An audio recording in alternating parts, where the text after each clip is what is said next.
warahmatullahi wabarakatuh. Saya Sarmila dengan NIM 2109016000014. Video ini dibuat untuk memenuhi tugas mata kuliah BAN dan Lembaga Keuangan. Nah, jadi kita itu diberi tugas untuk mencari isu terkait materi yang telah dipelajari. Nah, adapun isu yang saya ambil yaitu inklusi keuangan di pasar modal, tentang strategi dan tantangan dalam meningkatkan partisipasi sebuah investasi. Nah, mengapa saya mengambil judul ini? Karena saya melihat ada beberapa isu tentang tantangan meningkatkan partisipasi investasi di pasar modal. Seperti yang pertama itu, faktor yang memengaruhi tingkat inklusi keuangan di pasar modal. Yang kedua, literasi keuangan masyarakat memengaruhi partisipasi dalam investasi di pasar modal. Yang ketiga, strategi yang diimplementasikan oleh pemerintah untuk meningkatkan inklusi keuangan di pasar modal. Yang keempat, tantangan utama dalam meningkatkan partisipasi investasi di pasar modal. Dan yang kelima itu, strategi yang dapat meningkatkan inklusi keuangan di pasar modal. Nah, pasti teman-teman itu bertanya, apa sih sebenarnya inklusi keuangan itu dan apa sih sebenarnya itu pasar modal? Nah, jadi inklusi keuangan itu yaitu kondisi di mana masyarakat memiliki akses yang luas terhadap berbagai lembaga, produk, dan layanan jasa keuangan.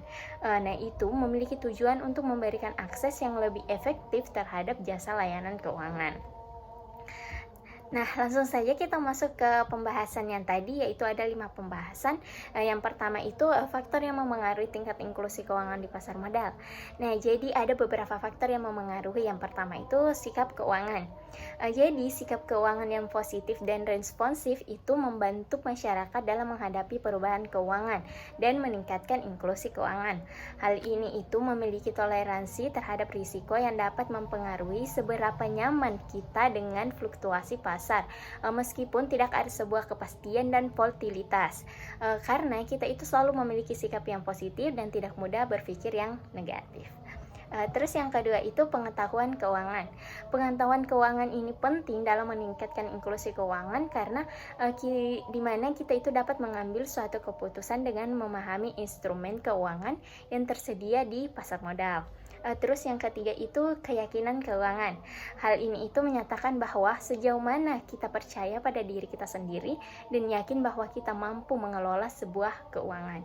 Jadi ketiga faktor ini itu mengacu pada diri kita sendiri, bagaimana kita mengasah diri kita bahwa kita ini mampu mengelola sebuah keuangan.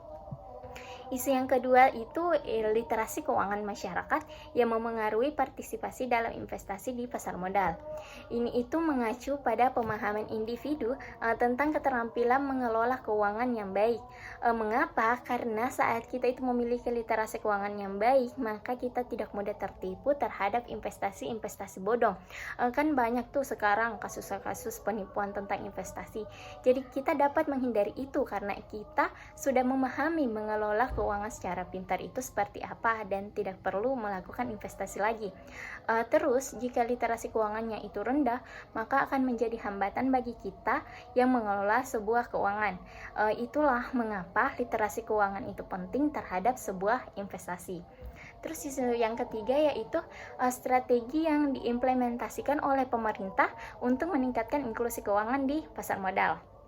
Nah, salah satu strategi yang diimplementasikan pemerintah itu untuk meningkatkan inklusi keuangan di pasar modal, yaitu membentuk lembaga menunjang pasar modal seperti Otoritas Jasa Keuangan, Bank Kustodia, dan Wali Amanat.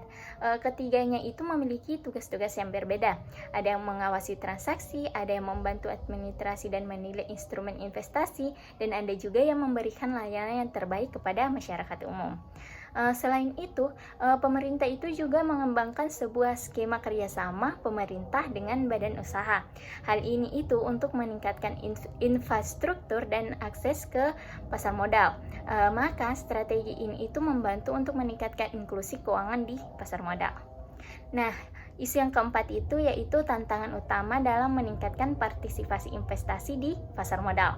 Nah, jadi tantangannya itu sulit untuk meningkatkan kesadaran masyarakat tentang pasar modal dan investasi. Karena masyarakat itu menganggap bahwa pasar modal ini itu sarana yang sulit dipahami, sehingga banyak masyarakat yang tidak tahu berinvestasi dengan aman dan efektif. Itulah mengapa penting untuk meningkatkan kesadaran dan pengetahuan masyarakat melalui edukasi keuangan yang lebih luas dan lebih mudah untuk mengakses informasi tentang pasar modal dan investasi. Padahal sih sebenarnya edukasi ini itu memiliki tujuan yang baik agar masyarakat ini benar-benar paham tentang suatu investasi. Tujuannya itu untuk diri sendiri agar tidak mudah untuk tertipu dan lebih nyaman untuk mengolah sebuah keuangan. Namun terlihat masih banyak masyarakat itu tidak mengerti tentang hal itu. Terus isu yang kelima itu atau isu yang terakhir yaitu efektivitas strategi yang dapat meningkatkan inklusi keuangan di pasar modal. Nah, jadi untuk meningkatkan efektivitas strategi keuangan itu perlu penggunaan sebuah teknologi digital. Hal ini itu untuk membantu memperluas basis investor dan emiten, dan juga untuk memperluas akses ke pasar modal. Nah, strategi ini itu dilakukan dengan mengembangkan platform digital yang memudahkan transaksi dan memberikan informasi yang akurat dan transparan kepada investor. Selanjutnya itu sinergi antara lembaga perantara pasar modal, regulator dan institusi yang terkait juga penting dalam efektivitas strategi. Mengapa? Karena ini itu dapat membantu meningkatkan profesionalisme dan kepercayaan investor. Strategi ini itu dilakukan untuk mengembangkan kerjasama antara semua pihak yang terkait. Nah, itulah tadi yang sempat saya jelaskan. Sekian, wassalamualaikum warahmatullahi wabarakatuh.